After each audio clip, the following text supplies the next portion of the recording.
దేవునికి స్తోత్రములు. కూడి వచ్చిన ప్రతి ఒక్కరికి ప్రభునామమున వందనములు. గనుడైనటువంటి దేవుడు, సర్వశక్తిమంతుడైనటువంటి ప్రభు మనకిచ్చినటువంటి సమయాన్ని బట్టి గణదేవునికి మనమందరము కూడా కృతజ్ఞతాస్తుతులు చెల్లించుదాం. ప్రియులారా, ఈ సమయంలో ప్రారంభ ప్రార్థన చేసుకొని లైవ్ కార్యక్రమానికి ప్రారంభించుకుందాం.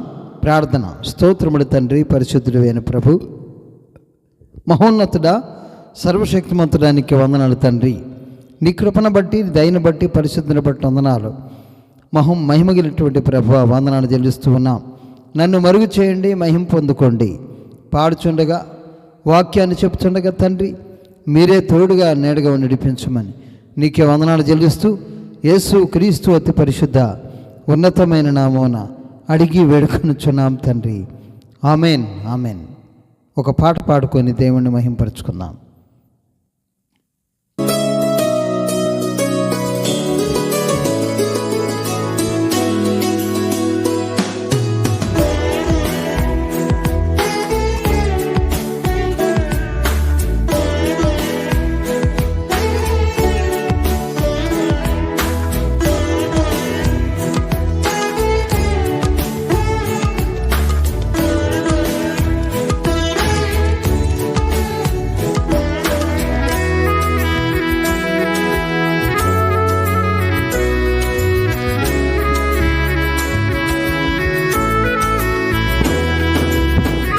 మేలు చేయక నీవు ఉండలేవయ్యా, ఆరాధించక నేను ఉండలేనయ్యా.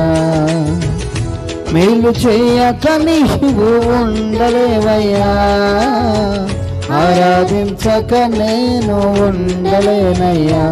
యేసయ్యా, యేసయ్యా, యేసయ్యా, యేసయ్యా, యేసయ్యా, యేసయ్యా, యేసయ్యా, యేసయ్యా.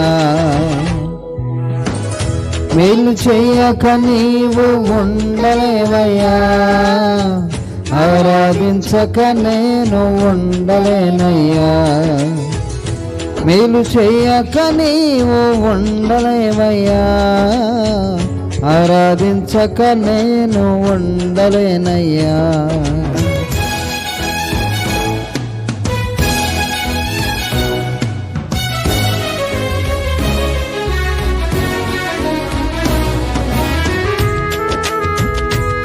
మేలు చేయు యేసు క్రీస్తు ప్రభువానికి వందనాలు.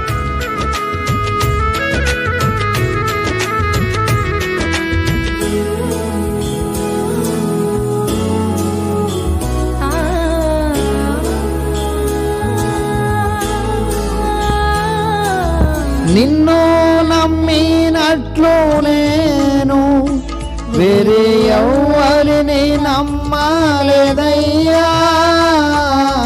నీకు నాకు మధ్య దూరం తొలగించావు వదిలుండలేక. నిన్ను నమ్మినట్లు నేను వేరే ఎవ్వరిని నమ్మలేదయ్యా. నీకు నాకు మధ్య దూరం తొలగించావు వదిలుండలేక. నా ఆనందం కోరేవాడా, నా ఆశలు తీర్చేవాడా. నా ఆనందం కోరేవాడా, నా ఆశలు తీర్చేవాడా. క్రియలున్న ప్రేమ నీది, నిజమైన ధన్యత నాది. యేసయ్యా, యేసయ్యా, యేసయ్యా, యేసయ్యా, యేసయ్యా, యేసయ్యా, యేసయ్యా, యేసయ్యా. మేలు చేయక నీవు ఉండలేవయ్యా, ఆరాధించక నేను ఉండలేనయ్యా, మేలు చేయక నీవు ఉండలేవయ్యా, ఆరాధించక నేను ఉండలేనయ్యా యేసయ్యా. హల్లెలూయా. దేవునికి స్తోత్రములు. కూడి వచ్చిన ప్రతి ఒక్కరికి ప్రభునామములో వందనములండి. అందరు బాగున్నారా? మనం ముందుగా ప్రకటించుకున్నటువంటి విధంగా ప్రియులారా, సువార్త ప్రకటించు వారి పాదములు సుందరముల అనేటువంటి టాపిక్ గురించి మనం మాట్లాడుకుందాం. మరి ఈ సువార్తను ప్రకటించేవారు ఎవరు అని మనం చూసినట్లయితే ప్రియులారా, ఈ సువార్త ఎవరు బోధించాలి, ఈ సువార్తను ఎవరు ప్రకటించాలి అని మనం చూసినట్లయితే వాక్య భాగంలో దేవుడు నియమించినటువంటి విధానం. మరి ఎఫెసీయులకు రాసినటువంటి పత్రిక 4వ అధ్యాయము మరి 13వ వచనాన్ని మనం చూస్తే, ఇక్కడ ఈ వచనం నేను చదువుతున్నాను. పరిశుద్ధులు సంపూర్ణులగునట్లు క్రీస్తు శరీరము క్షేమాభివృద్ధి చెందుటకును. పరిశుద్ధులు సంపూర్ణులగునట్లు క్రీస్తు శరీరము క్షేమాభివృద్ధి చెందుటకును పరిచర్య ధర్మము జరుగుటకును ఆయన కొందరిని అపోస్తులుగాను. దేవునికి స్తోత్రం. ఏం జరిగించాలి అంటున్నాడు? పరిశుద్ధులు సంపూర్ణులు కావాలి. ఈ పరిశుద్ధులు ఎవరు? క్రీస్తు రక్తములో కడగబడినటువంటి వారు. ఈ పరిశుద్ధులు ఎవరు? ఆయన వాక్యము చేత శుద్ధి చేయబడినటువంటి వారు. ఈ పరిశుద్ధులు ఎవరు? ఆయన నామము చేత మరి శుభ్రము చేయబడినటువంటి వారు. ఆయన ఆత్మ చేత శుద్ధి చేయబడినటువంటి వారు. దేవునికి స్తోత్రం. దేవుడు 4 రీతులుగా మరి విశ్వాస యొక్క జీవితాన్ని భద్రం చేస్తూ, శుభ్రం చేస్తూ, పరిశుద్ధపరుస్తూ ఉంటూ ఉన్నాడు. దేవునికి స్తోత్రం. ఇక్కడ మాట్లాడుతూ ఉన్నాడు, పరిశుద్ధులు సంపూర్ణులగునట్లు క్రీస్తు శరీరము క్షేమాభివృద్ధి చెందుటకును. క్రీస్తు శరీరము, మనమందరము కూడా క్రీస్తు శరీరములో అవయవములుగా ఉన్నాం. దేవునికి స్తోత్రం. ఒకరు చెయ్యి, ఒకరు కాలు, ఒకరు కన్ను, ఒకరు ముక్కు, ఒకరు వేళ్ళు, ఇట్లా రకరకాలుగా అవయవాలు సంఘములో ఉన్నటువంటి ప్రతి బిడ్డ కూడా. దేవునికి స్తోత్రం. ఈ యొక్క అన్నిటికీ కూడా మరి శిరస్సుగా ఉన్నటువంటి క్రీస్తుని మనం కనుగొనగలం. దేవునికి స్తోత్రం. క్రీస్తు మరి ఈ యొక్క నర్వస్ సిస్టమ్ అంతా కూడా ప్రియులారా ఆ యొక్క తలకి కనెక్ట్ చేయబడి ఉంటుంది కనుక క్రీస్తు తలగా ఉంటాడు. మనమందరము కూడా సంఘముగా ఉన్నటువంటి ప్రతి బిడ్డ కూడా అవయవాలలో ఒకరంగా మనం ఉంటూ ఉంటాం. అందుకోసమే ఇక్కడ అంటున్నాడు, పరిశుద్ధులు సంపూర్ణులగునట్లు క్రీస్తు శరీరము క్షేమాభివృద్ధి చెందుటకును పరిచర్య ధర్మము జరుగుటకును. దేవునికి స్తోత్రం. పరిశుద్ధులు సంపూర్ణులు కావాలి. క్రీస్తు శరీరము క్షేమాభివృద్ధి చెందాలి, పరిచర్య ధర్మము జరగాలి. ఆయన అందుకోసమే కొందరిని అపోస్తులుగా నియమించారట. దేవునికి స్తోత్రం. మొట్టమొదట మెట్టు ఈ యొక్క పరిచర్య ధర్మములో ప్రియులారా మనం చూసినట్లయితే ఈ పరిచర్య దేవుడిచ్చినటువంటి పరిచర్యలో మొట్టమొదటగా ఎన్నిక చేయబడినటువంటి వారు ఎవరు అనంటే ఫస్ట్ మెట్టు అపోస్తులు. దేవునికి స్తోత్రం. తర్వాత ప్రవక్తలట. దేవునికి స్తోత్రం. ఇక్కడ వాక్య భాగంలో మనం చదువుతూ ఉన్నాం, కొందరిని అపోస్తులుగాను కొందరిని తర్వాత ప్రవక్తలుగాను, కొందరిని సువార్థికులుగాను, కొందరిని కాపరులుగాను, కొందరిని ఉపదేశకులుగాను నియమించెను. అందువలన మనం ఇక మీదట పసిపిల్లలమై ఉండి మనుషుల మాయోపాయముల చేత వంచనతోనూ తప్పు మార్గమునకు లాగు కుయుక్తితోనూ గాలికి కొట్టుకొని పోవునట్లు కల్పింపబడిన ప్రతి ఉపదేశమునకు ఇటు అటు కొట్టుకొని పోవునట్లు అలల చేత ఎగరకొట్టబడిన వారమైనట్లుండక ప్రేమ కలిగి సత్యము చెప్పుచు క్రీస్తు వలె ఉండుటకు మనమన్ని విషయములలో ఎదుగుదాము. క్రీస్తు వలె ఉండాలి. దేవునికి స్తోత్రం. అందుకోసమే దేవుడు కొందరిని అపోస్తులుగా నియమించాడు. అపోస్తులు అంటే ఇది హయ్యర్ కాలింగ్. తర్వాత కింది స్టెప్ ఏంటి అని అంటే పిల్లారా, ప్రవక్తలట. దేవునికి స్తోత్రం. ప్రవక్తలు అంటున్నాడు. తర్వాత మనం చూస్తే సువార్థికులు, సువార్తను చెప్పేటువంటి వారు. ప్రవక్తలు దేవుని మాటను తీసుకొచ్చేవారు. అపోస్తులుడు మర్మాలను ఎరిగినవారు, సంఘాలను కట్టుకుంటూ వెళ్ళిపోయేవారు అపోస్తులుడు. ప్రవక్తలు అంటే దేవుని యొక్క మాటని ప్రజలకు అందచేయువారు. సువార్థికులు సువార్తను ప్రకటించేవారు, క్రీస్తు సువార్తను ప్రచురం చేయవారు.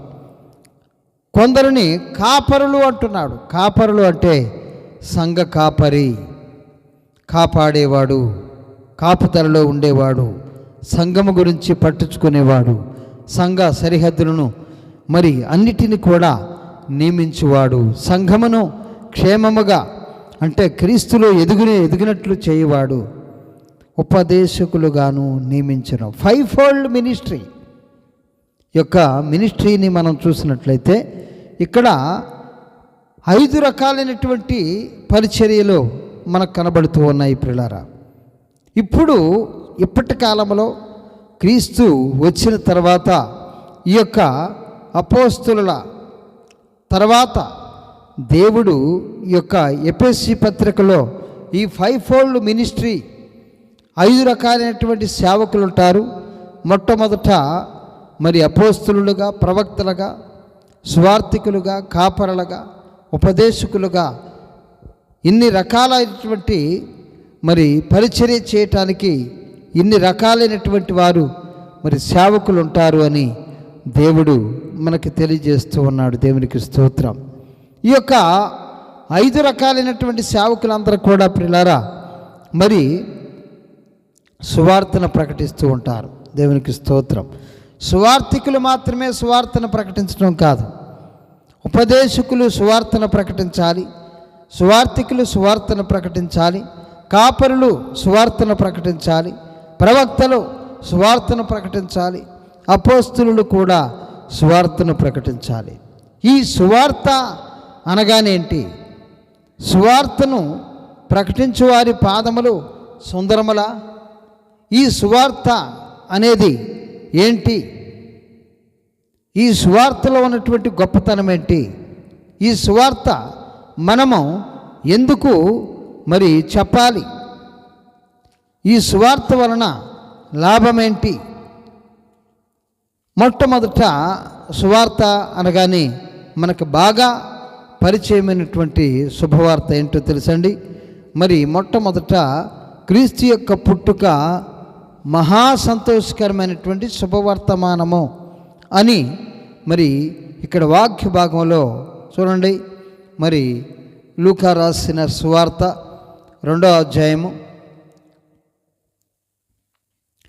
10వ వచనం నేను చదువుతున్నాను. అయితే ఆ దూత భయపడకుడి, ఇదిగో ప్రజలందరికీ కలగబోవు మహా సంతోషకరమైన సువర్తమానము నేను మీకు తెలియజేయుచున్నాను. మహా సంతోషకరమైన సువర్తమానము దేవుని దూత ఆ కాపరులకు తెలియజేస్తూ ఉన్నాడు. మహా సంతోషం అట, మామూలు సంతోషం కాదండి. సంతోషము అంటే ఏదో సంతోషపడుతున్నాం అన్నట్లు కాదు. మహా సంతోషకరమైనటువంటి సువర్తమానము అని ఇక్కడ దూత తెలియజేస్తూ ఉన్నాడు. ఏంటా శుభవార్త, ఏంటా మహా సంతోషం? దావీదు పట్టణమందు నేడు రక్షకుడు మీ కొరకు పుట్టి ఉన్నాడు. ఈయన ప్రభు అయిన క్రీస్తు. దానికి ఇదే మీకు ఆనవాలు.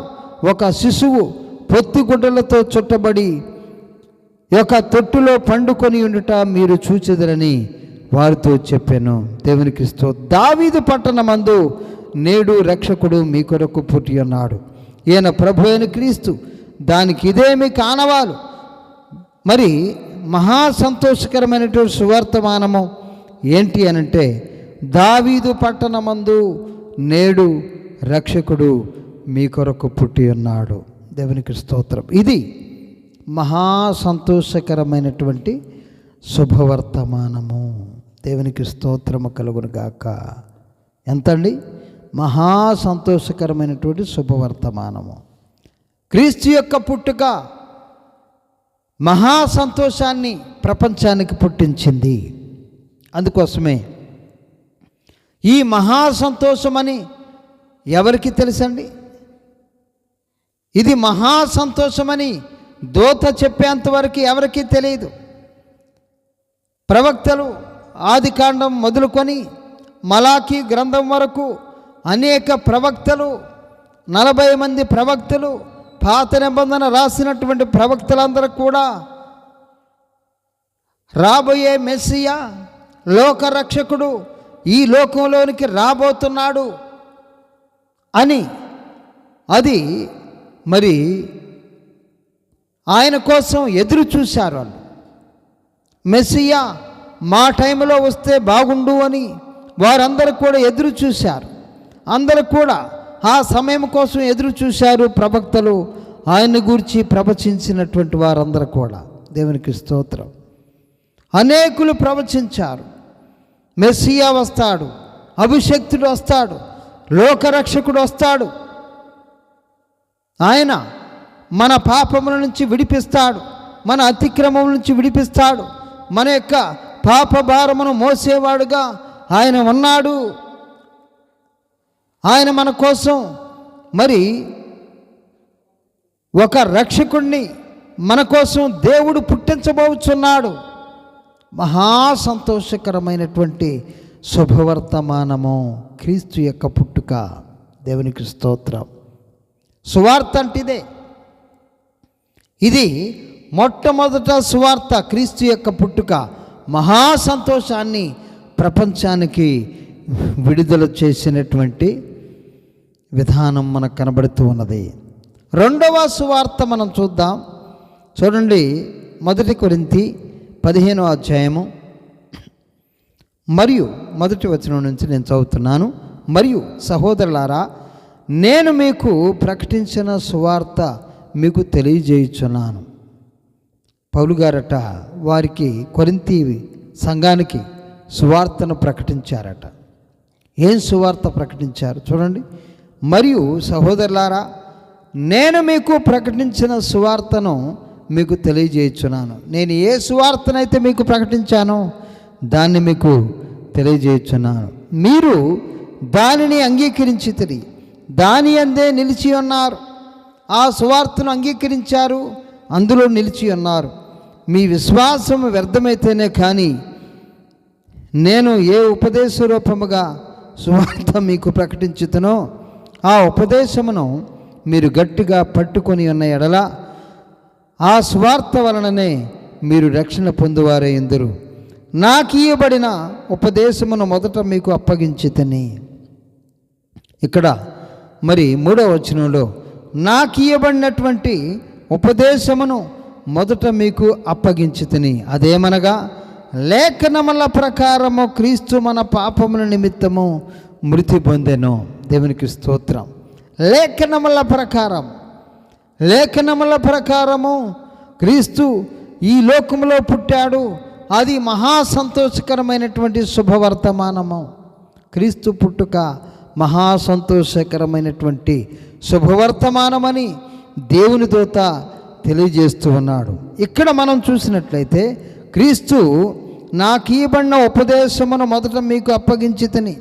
ఈ ఉపదేశము ఎవరి ద్వారా అపోస్తులుడైనటువంటి పౌలు గారికి వచ్చింది అంటే దేవుని ద్వారానే, క్రీస్తు ద్వారానే ఆ ఉపదేశాన్ని పొందుకున్నాడు. నాకు ఇవ్వబడిన ఉపదేశం మొదట మీకు అప్పగించితని, అదేమనగా లేఖనముల ప్రకారము క్రీస్తు మన పాపముల నిమిత్తము మృతి పొందెను. లేఖనముల ప్రకారము క్రీస్తు మన పాపముల నిమిత్తము మృతి పొందెను. ఆయన లేఖనానుసారంగా మన పాపముల నిమిత్తము ఆయన చనిపోవాలి, ఆయన దెబ్బలు తినాలి, ఆయన కొరడా దెబ్బలు తినాలి, ఆయన మరి బల్లెపు పోటులను ఆయన అనుభవించాలి, ఆయన శరీరమంతా చీల్చబడాలి, ఆయన రక్తమంతా కార్చబడాలి. లేఖనముల ప్రకారము క్రీస్తు మన పాపముల నిమిత్తము మృతి పొందెను. లేఖనముల ప్రకారం, లేఖనానుసారంగా ఆయన మన పాపముల నిమిత్తము మృతి పొందెను. దేవునికి స్తోత్రం. లేఖనముల ప్రకారము క్రీస్తు ఈ లోకములో పుట్టాడు. లేఖనముల ప్రకారము ఆయన మన పాపముల నిమిత్తము మృతి పొందాడు. లేఖనముల ప్రకారము ఆయన సమాధి చేయబడ్డాడు. దేవునికి స్తోత్రము కలుగునుగాక. లేఖనముల ప్రకారము ఆయన మన పాపముల నిమిత్తము మృతి పొందాడు. లేఖనముల ప్రకారము సమాధి చేయబడ్డాడు. లేఖనముల ప్రకారము మూడవ దినమున లేపబడెను. దేవునికి స్తోత్రం. హల్లెలూయా. మొట్టమొదట స్వార్థ క్రీస్తు ఈ లోకములో ఆయన మహా సంతోషాన్ని పుట్టించాడు ప్రపంచానికి ఆయన పుట్టక ద్వారా. లేఖనముల ప్రకారము క్రీస్తు మన పాపముల నిమిత్తము మృతి పొందాడు. రెండవ సువార్త ఇది. అదేవిధంగా ఆయన సమాధి చేయబడ్డాడు లేఖనముల ప్రకారము. అదేవిధంగా లేఖనముల ప్రకారము మూడవ దినమున ఆయన లేపబడ్డాడు. ఇక్కడ ఆయన పుట్టుక మొదటి సువార్త.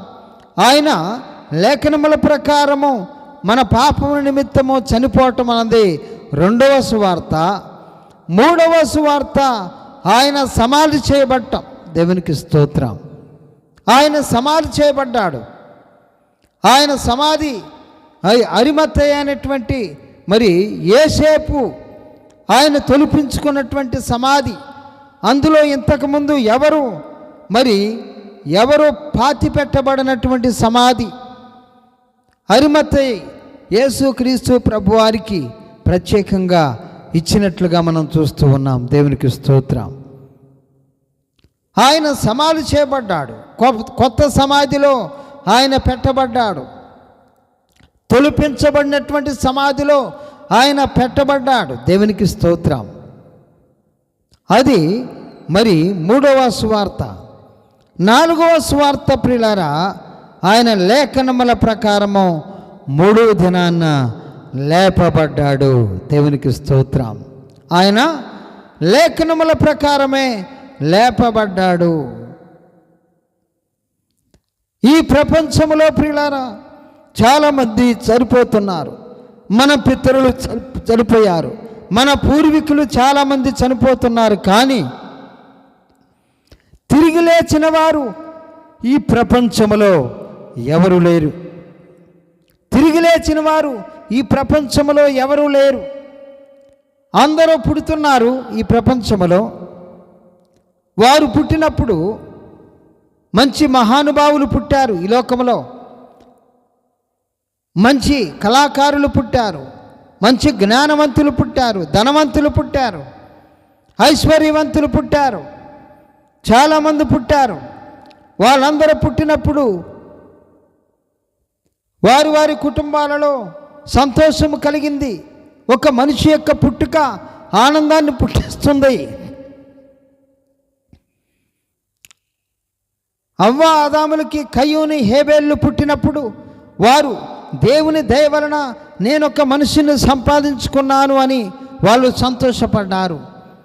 మన కుటుంబాలలో ఒక బాబు పుట్టినప్పుడు ప్రియులారా, ఆ యొక్క మరి ఆ శుభవార్తను మనం విని మనమందరం కూడా సంతోషపడుతున్నాం. దేవునికి స్తోత్రం.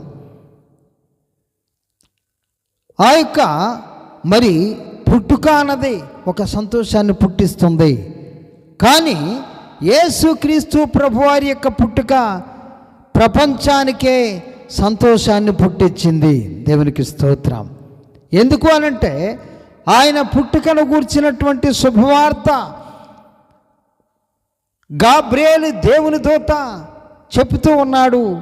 ఏమనంటే మహా సంతోషకరమైనటువంటి శుభవర్తమానము. దేవునికి స్తోత్రం. ఆయన యొక్క పుట్టుక మహా సంతోషాన్ని పుట్టిస్తుంది. దేవునికి స్తోత్రం. పుట్టించింది. ఎందుకు అనంటే ఇప్పుడు ప్రపంచవ్యాప్తంగా ప్రియులారా 200 దేశాలు ఉన్నాయి. 153 దేశాలలో క్రీస్తు యొక్క సువార్త ప్రకటించబడ్డది. 150 దేశాలలో ఆయన సంఘాలు కట్టబడ్డాయి. క్రీస్తును గూర్చినటువంటి మరి ప్రార్థనలు జరుగుతూ ఉన్నాయి. కోటాను కోట్ల హృదయాలలో క్రీస్తు ఈరోజు నివసించుచున్నాడు. దేవునికి స్తోత్రం. కోటాను కోట్ల హృదయాలలో క్రీస్తు నివాసం ఉంటున్నాడు. అందును బట్టి దేవునికి స్తోత్రము కలుగునుగాక. అయితే ప్రియులారా, ఇక్కడ మనం మరి చూసిన ప్రకారము, లేఖనముల ప్రకారం ఆయన మన పాపముల నిమిత్తము ఆయన మరి మృతి పొందాడు. ఆయన కొట్టబడ్డాడు. ఆయన సమాధి చేయబడ్డాడు. ఆయన తిరిగి లేవటం. దేవునికి స్తోత్రం. అందరూ పుడుతున్నారు. అందరూ మరి వారి వారి జీవితాలను కొనసాగిస్తున్నారు.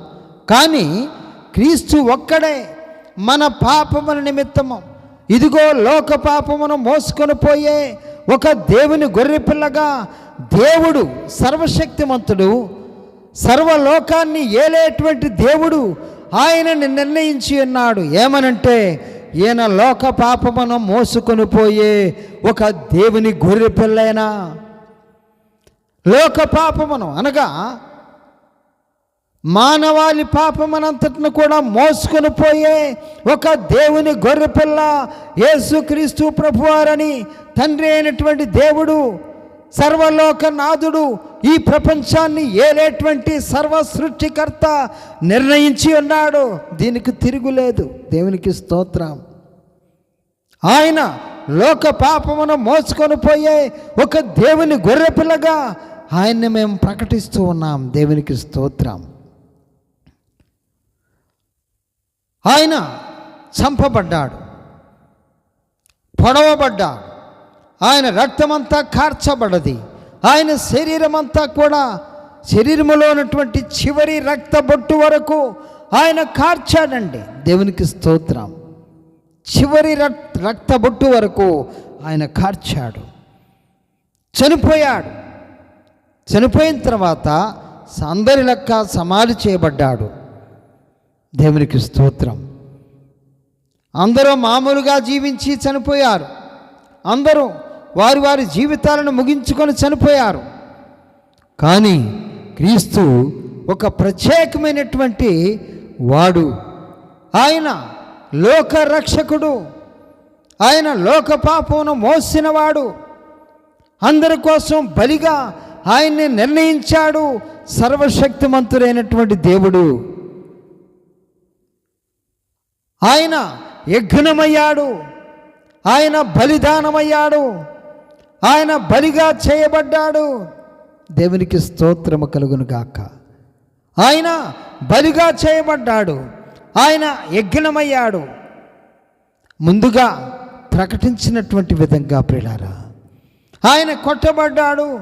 ఆయన ఒక వదకు తేబడినటువంటి గొర్రెవలే మౌనంగా ఉన్నాడు. ఆయన నోరు తెరిచి ఎందుకు నాకు అన్యాయపు శిక్షను మరి విధిస్తున్నారు అని ఆయన నోరు తెరవలేదు, మారు మాట్లాడలేదు, ఎదురు చెప్పలేదు.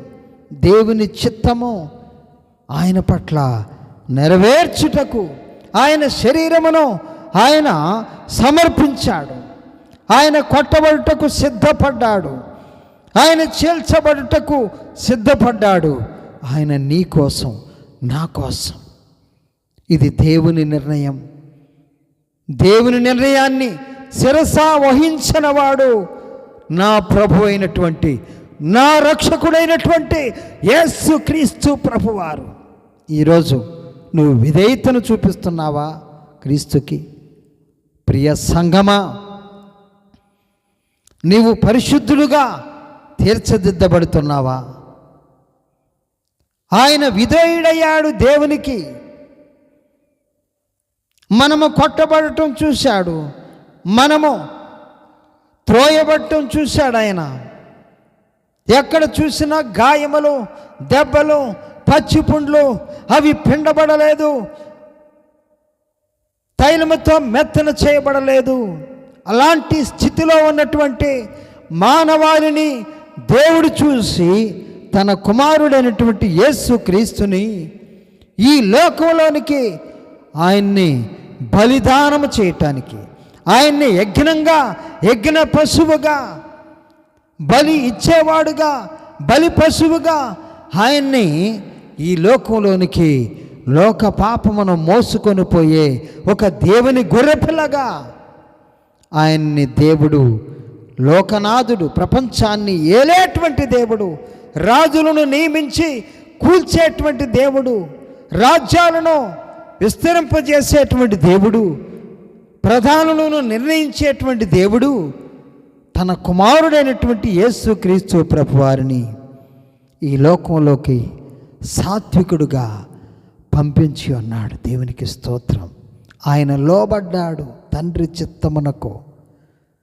ఆయన లోబడ్డాడు తండ్రి చిత్తమును నెరవేర్చటానికే ఆయన ఈ లోకంలోకి వచ్చాడు. ఆయన విధేయుడయ్యాడు. మరణము పొందినంతగా, అనగా శిలువ మరణము పొందినంతగా విధేయతను చూపిన వాడై ఉన్నాడు. దేవునికి స్తోత్రం. ఆయన సమాధి చేయబడ్డాడు. ప్రియులారా, ఆయన సమాధి చేయబడ్డాడు. సమాధిలో ఆయన ఉండటం మాత్రమే కాదు, కానీ మూడవ దినాన ఆయన తిరిగి లేచినట్లుగా మనం చూస్తూ ఉన్నాం. లేఖనానుసారంగా, లేఖనముల ప్రకారము ఆయన తిరిగి లేచాడు. లేఖనముల ప్రకారము ఆయన తిరిగి లేచాడు. చాలామంది చనిపోతున్నారు, చాలామంది మరి సమాధులు చేయబడుతున్నారు, కానీ తిరిగి లేచిన వాడు ఏకైక వ్యక్తి ఎవరు అంటే మెస్సియా యేసుక్రీస్తు ప్రభువారు, నా రక్షకుడైనటువంటి యేసుక్రీస్తు ప్రభువారు. దేవునికి స్తోత్రం. ఆయన తిరిగి లేచాడు. ఆయన తిరిగి లేవటమే కాకుండా ఆయన మరి కేఫాకు కనబడ్డాడట.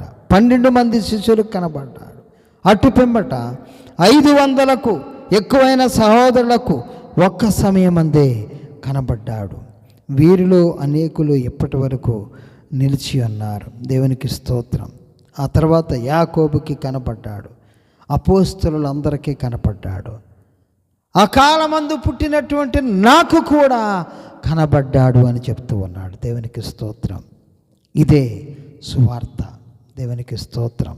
యేసు యొక్క పుట్టుక సువార్త, యేసు యొక్క మరణం, మన పాపముల కోసం మరణం ఒక శుభవార్త, ఆయన సమాధి చేయబడటం ఒక శుభవార్త, ఆయన తిరిగి లేవటం 4వ సువార్త. 5వ సువార్త ఏంటి అని అంటే ప్రియులారా, ఆయన సమాధి యెరూషలేములో తెరవబడి ఉండటం. దేవునికి స్తోత్రం. ఇదే సువార్త, మంచి వార్త. దేవునికి స్తోత్రం. మరి ఎవరి పాదములో పర్వతముల మీద సుందరములు, ఎవరి పాదములో సువార్తను ప్రకటించే వారిని ముందుగా మనం చెప్పుకున్నాం. ఎవరండి?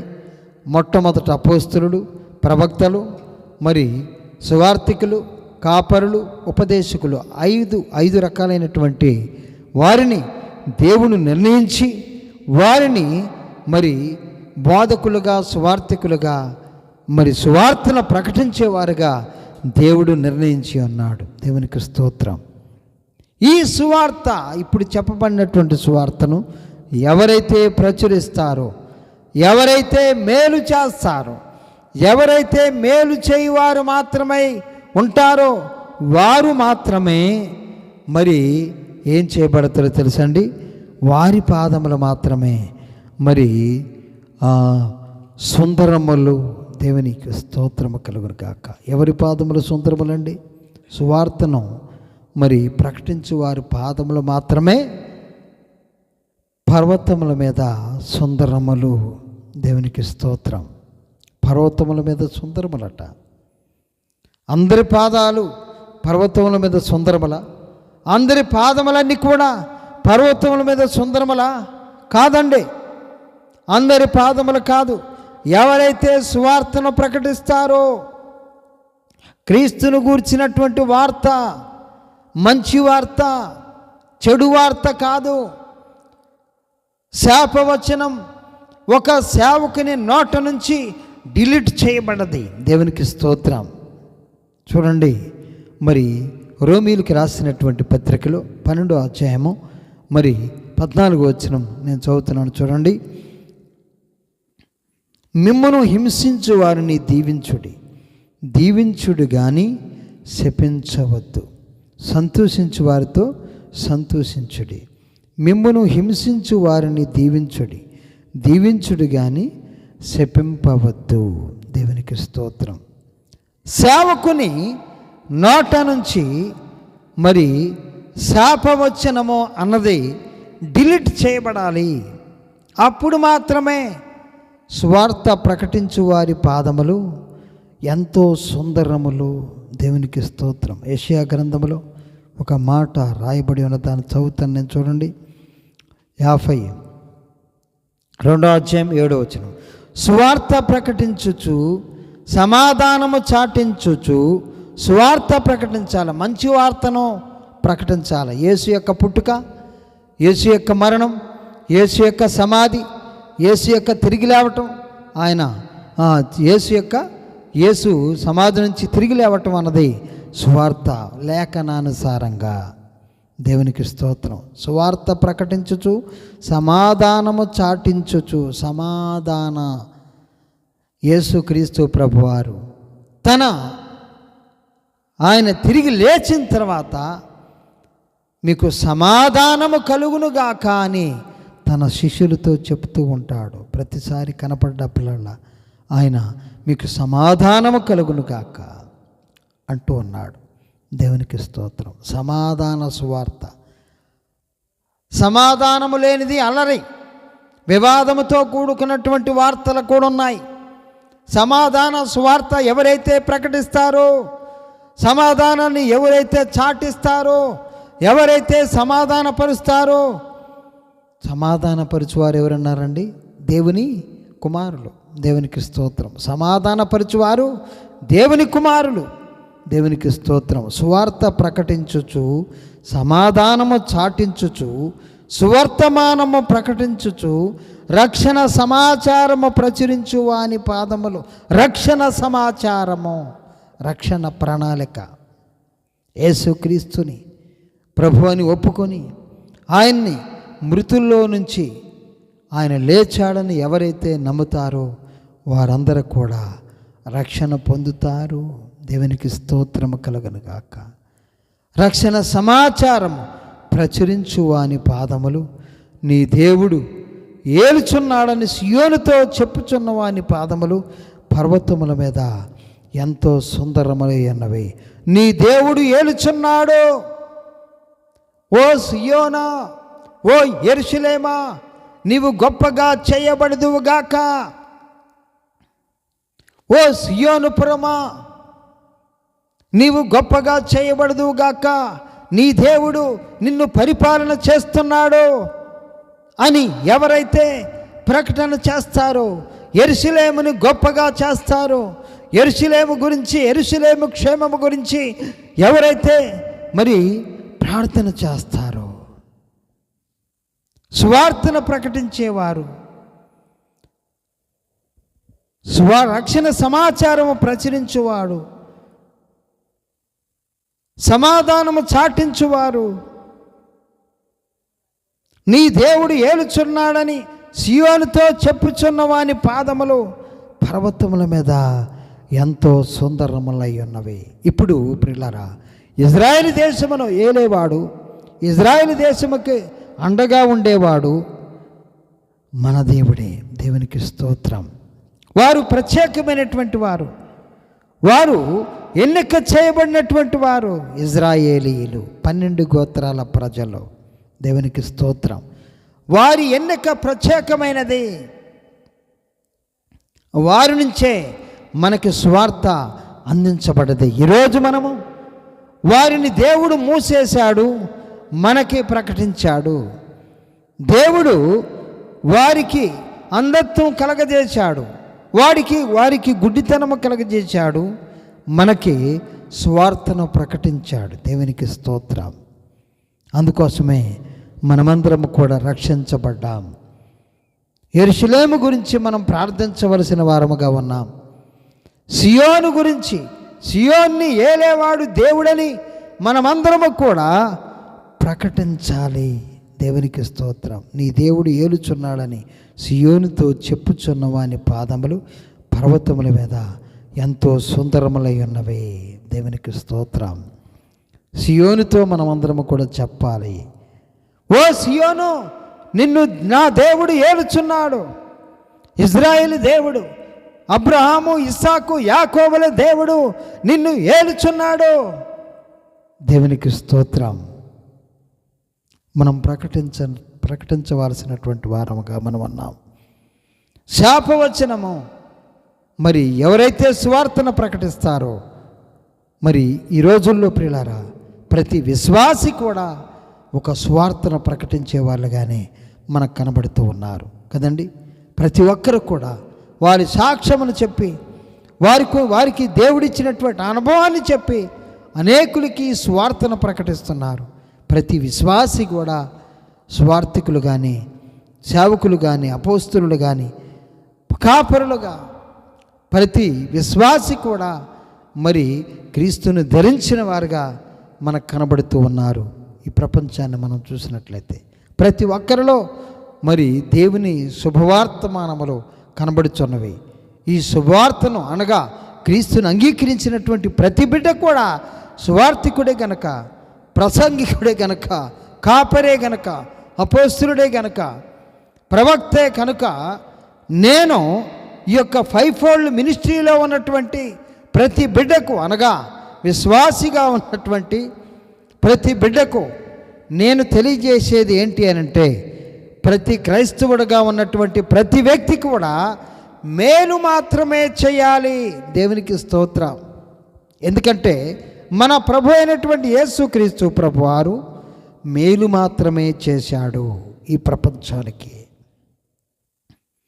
ఆయన మేలు చేయించు అంటున్నాడు వాక్య భాగంలో. చూడండి, మరి అపోస్తలుల కార్యాలు 10వ అధ్యాయంలో మనం చూసినట్లయితే అక్కడ మనకు కనబడుతూ ఉన్నాడు. చూడండి, 10వ అధ్యాయం 38వ వచనంలో, మరి అదేమనగా దేవుడు నజరేయుడైన యేసును పరిశుద్ధాత్మతో శక్తితో అభిషేకించినదే, దేవుడు ఆయనకు తోడై ఉండెను గనక ఆయన మేలు చేయుచు అపవాది చేత పీడింపబడిన వారిని అందరినీ స్వస్థపరచుచు సంచరించుచుండెను. ఆయన యూదుల మరి సంచరించు మేలు చేయించు. దేవునికి స్తోత్రం. ఆయన ఏం చేశాడండి? మేలు మాత్రమే చేశాడు, కీడు చేయలేదు. ఆయన మేలు చేశాడు, ఆయన్ని ప్రకటించాలి మనం. ఆయన మేలు చేయువాడుగా ఈ ప్రపంచంలో మనకు కనబడుతూ ఉన్నాడు. మేలు చేయు వ్యక్తి ఎవరు అనంటే యేసుక్రీస్తు ప్రభువారు ఒక్కడే. దేవునికి స్తోత్రం. అంతకుముందు ప్రవక్తలు వచ్చారు, అందరూ చెడిపోయిన వారే, అందరూ కూడా చెడగొట్టబడ్డవారే. అయితే ప్రియులారా, వారిని దేవుని సహాయం చేత వారందరూ కూడా, భక్తులందరూ కూడా మరి సరిచేయబడి మేలు చేయువారుగా వారిని దేవుడు తయారు చేశాడు. దేవునికి స్తోత్రం. ఈరోజు ప్రతి క్రైస్తవుడు స్వార్థికుడే, ప్రతి క్రైస్తవుడు అపోస్తులుడే, ప్రతి క్రైస్తవుడు మరి ప్రవక్తే, ప్రతి క్రైస్తవుడు కూడా మరి ఉపదేశకుడే. ప్రతి క్రైస్తవుడు కూడా అపోస్తులుడే. కాబట్టి మనమందరము కూడా ప్రియులారా మేలు చేయవారముగా, శాపవచనము డిలీట్ చేయవారముగా, మన నోట్లో శాపవచనము రాకుండానట్లుగా జాగ్రత్త పడవలసిందిగా మరి క్రీస్తు పేరట మీ అందరికీ మనవి చేస్తూ ఉన్నాను. నాకు నేను బోధించుకుంటున్నాను. శుభవర్తమానమే మనము మన నోటి నుంచి బయటికి రావాలి. శాపవచనము కానీ మేలు లేని వచనము కానీ మనం ప్రకటించడానికి వీల్లేదు. ప్రతి క్రైస్తవుడు, క్రీస్తుని అంగీకరించినటువంటి ప్రతి వ్యక్తి, క్రీస్తుని కలిగి ఉన్నటువంటి ప్రతి వ్యక్తి, వాక్యాన్ని పట్టుకుంటున్నటువంటి ప్రతి వ్యక్తి మేలు చేయాలి. మేలు మాత్రమే చేయాలి. ఆయన మేలు చేయించు అపవాది చేత పీడింపబడిన వారినందరినీ స్వస్థపరచుచు సంచరించాడట. దేవునికి స్తోత్రం. ఆయన సంచారం చేశాడు. మేలు చేయువాడు యేసుక్రీస్తు ప్రభువారు. మంచి వచనాలు పలికినవాడు యేసుక్రీస్తు ప్రభువారు. కీడు చేయనివాడు, స్వస్థపరిచినవాడు. ఆయన చేసినటువంటి అద్భుతాలు, సూచక్రియలు, మహత్కార్యాలు ప్రపంచమంతా రాసినా కానీ సరిపోదు అని చెప్పి యోహాను సువార్తికుడు రాస్తూ ఉన్నాడు. ఎన్ని మేలు చేశాడు, ఎంత సువార్తను ప్రకటించాడు ఆయన. ఆయన మేలు చేయటానికే ఈ లోకంలోకి పుట్టాడు. అందుకోసమే ఆయన పుట్టినప్పుడు ప్రియులారా మహా సంతోషకరమైనటువంటి శుభవర్తమానము. ఆయన దేవుడు ఏం చేశాడో తెలుసండి? పరలోకమందు ఆయన్ని ప్రతిష్ఠించి ఈ లోకంలోకి పంపించాడు. దేవునికి స్తోత్రం. ఆయన దేవుడు ఏం చేశాడండి? ప్రతిష్ఠించి, ఆయన ప్రతిష్ఠ చేయబడినవాడుగా మనకు కనబడుతూ ఉన్నాడు. దేవునికి స్తోత్రం. ఆయన ఏం చేయబడ్డాడండి? ప్రతిష్ఠ చేయబడ్డాడు. చూడండి మరి 17వ అధ్యాయం 17వ వచనం యోహాను సువార్త, మరి సత్యమందు వారిని ప్రతిష్ఠ చేయము, నీ వాక్యమే సత్యము, నీవు నన్ను లోకమునకు పంపిన ప్రకారము నేను వారిని లోకంలోనికి పంపితిని, వారు సత్యమందు ప్రతిష్ఠ చేయబడినట్లు వారి కొరకే నన్ను నేను ప్రతిష్ఠ చేసుకొనుచున్నాను. మరియు నీవు నన్ను పంపితవని లోకము నమ్మునట్లు తండ్రి నాయందు నీవును నీయందు నేనును ఉన్నామని వారును మరి మనయందు ఏకమై ఉండవలనని వారి కొరకు మాత్రమే నేను ప్రార్థించట్లేదు, వారి వాక్యం వలన నాయందు విశ్వాసముంచు వారందరూ ఏకమై ఉండవలనని వారి కొరకు ప్రార్థించుచున్నాను. దేవునికి స్తోత్రం. కాబట్టి ఆయన ప్రతిష్ఠ చేసి ఈ లోకంలోనికి క్రీస్తుని పంపించి ఉన్నాడు. దేవునికి స్తోత్రం. ఆయన ప్రతిష్ఠ చేసి ఈ లోకంలోనికి క్రీస్తుని పంపించి ఉన్నాడు.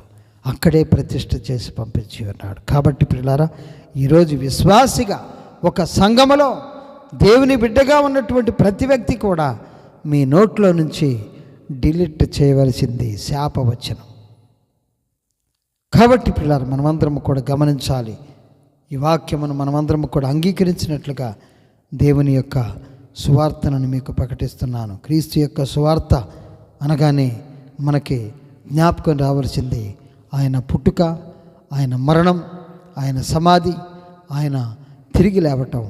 ఇప్పుడు సజీవమైనటువంటి సువార్తమానము యెరూషలేములో, ఇజ్రాయెల్ దేశములో ఆయన యొక్క సమాధి తెరవబడి ఉండటం, అది యాత్రాస్థలంగా ఇప్పుడు కనబడుతూ ఉంటాం. దేవునికి స్తోత్రం.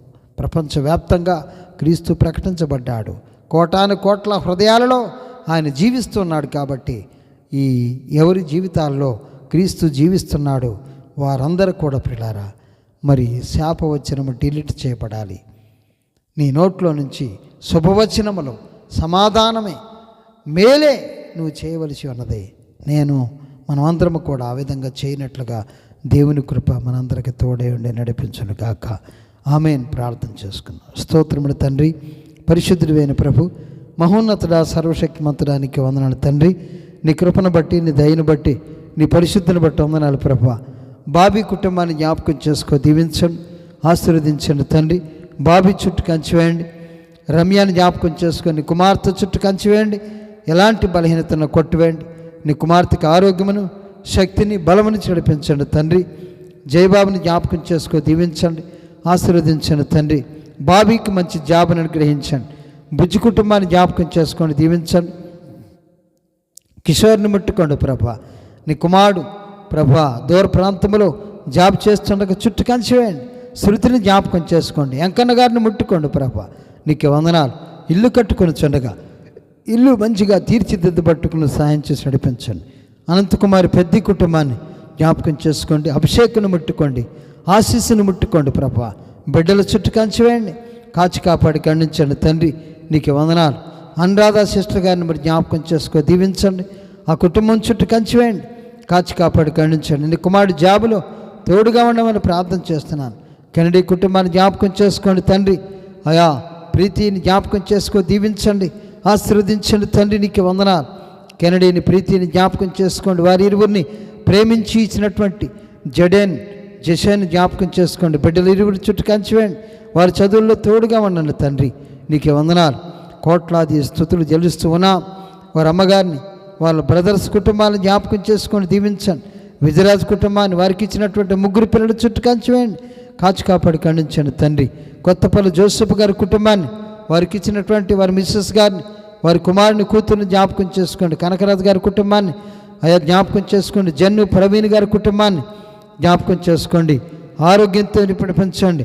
వారికి ఇచ్చిన పాప బాబుని జ్ఞాపకం చేసుకోండి. నవీన్ సాగర్ గారి కుటుంబాన్ని జ్ఞాపకం చేసుకొని దీవించండి, ఆశీర్వదించండి. జిల్లా లక్ష్మి గారి కుటుంబాన్ని ఆరోగ్యంతో నడిపించండి. జిల్లా వెంకటేష్ కుటుంబాన్ని, జిల్లా వీరబాబు కుటుంబాన్ని జ్ఞాపకం చేసుకోండి. గోపమ్మ కుటుంబాన్ని జ్ఞాపకం చేసుకోండి. అనసూయమ్మ గారి కుటుంబాన్ని జ్ఞాపకం చేసుకోండి. హైమావత్ గారి కుటుంబాన్ని, కనకలక్ష్మి కుటుంబాన్ని, జ్యోతి కుటుంబాన్ని, రాంబాబు కుటుంబాన్ని, సామ్రాజ్యం కుటుంబాన్ని, రత్నమ్మ గారి కుటుంబాన్ని జ్ఞాపకం చేసుకోండి, దీవించండి, ఆశీర్వదించండి తండ్రి. నీకు వందనాలు. అదేవిధంగా మార్తమ్మ గారిని ముట్టుకోండి ప్రభా. లుధియా దుర్గయ్య గారి కుటుంబాన్ని జ్ఞాపకం చేసుకోండి. యలమంచి శ్రీనివాస్ గారి కుటుంబాన్ని జ్ఞాపకం చేసుకోండి. జానయ్య గారి కుటుంబాన్ని, వారికి ఇచ్చిన ముగ్గురు పిల్లల్ని జ్ఞాపకం చేసుకోండి, దీవించండి. ఎంబాబు గారి కుటుంబాన్ని, వారికి ఇచ్చిన ఇద్దరు పిల్లల్ని దీవించండి. ఎస్ వెంకటేష్ గారి కుటుంబాన్ని, వారికి ఇచ్చినటువంటి ఆయా కుమారుని జ్ఞాపకం చేసుకోండి. జేమ్స్ యాకే కుటుంబాన్ని జ్ఞాపకం చేసుకోండి. ఓయి ఫ్రెండ్స్ని జ్ఞాపకం చేసుకోండి తండ్రి. భాస్కర్ వీధి కుటుంబాన్ని, బొమ్మకు మురళి కుటుంబాన్ని, చక్రవర్తి కుటుంబాన్ని, గోపాలకృష్ణ కుటుంబాన్ని, నాగరాజు నున్ను కుటుంబాన్ని, పాల్ వెంకటరత్నం కుటుంబాన్ని, పూల్ సింగ్ కుటుంబాన్ని, ప్రశాంత్ కుటుంబాన్ని, రసూల్ కుటుంబాన్ని, సైదుల కుటుంబాన్ని, సత్య కుటుంబాన్ని, శేఖర్ చింతా కుటుంబాన్ని, శ్రీధర కసిరెడ్డి కుటుంబాన్ని, కట్టా రాంప్రసాద్ గారి కుటుంబాన్ని, రామేశ్వర కుటుంబాన్ని జ్ఞాపకం చేసుకోండి. సంజయ్ కుటుంబాన్ని జ్ఞాపకం చేసుకోండి. అయానికి కుమార్ గారిని, వారికి ఇచ్చినటువంటి పాప బాబుని, శారద గారి కుటుంబాన్ని జ్ఞాపకం చేసుకోండి, దీవించండి, ఆశీర్వదించండి తండ్రి. నీకు వందనాలు ప్రభా. కనికర ప్రళానికి కోట్లాది స్తుతులు చెల్లిస్తూ ఉన్న స్వాతి కుటుంబాన్ని జ్ఞాపకం చేసుకో, దీవించండి, ఆశీర్వదించండి తండ్రి. కృపతో బలపరిచి నడిపించమని ప్రభా. ఆయా కృపాగారి కుటుంబాన్ని జ్ఞాపకం చేసుకొని దీవించండి. అయా వారి యొక్క కుమారుని కూతుర్ని జ్ఞాపకం చేసుకో, దీవించండి, ఆశీర్వదించండి తండ్రి. వారి ప్రభా భర్త గారిని జ్ఞాపకం చేసుకొని తన షాపుని దీవించిన ఆయన ఆశీర్వదించమని ప్రార్థన చేస్తున్నాను. దీవెన కుమ్మరించి నీ కృపతో బలపరిచి నడిపించమని ప్రభా. నీకే వందనాలు చెల్లిస్తూ జీవాధిపతిని చిత్తం నడిపించమని యేసు నామమున అడిగి వేడుకొనిచున్నాం తండ్రి, ఆమేన్. తండ్రి దేవునుడి ప్రభునేసు క్రీస్తు నుండి పరిశుద్ధాత్మ సహవాసం ఇప్పుడెప్పుడు మనందరికీ, ప్రపంచంలో పరిశుద్ధులందరికీ, ఇక్కడ కుడి ఉన్న ప్రతి బిడ్డకిని సదాకాలము తోడేండి నడిపించునుగాక. ఆమేన్. ఆమేన్. అందరికి వందనాలు.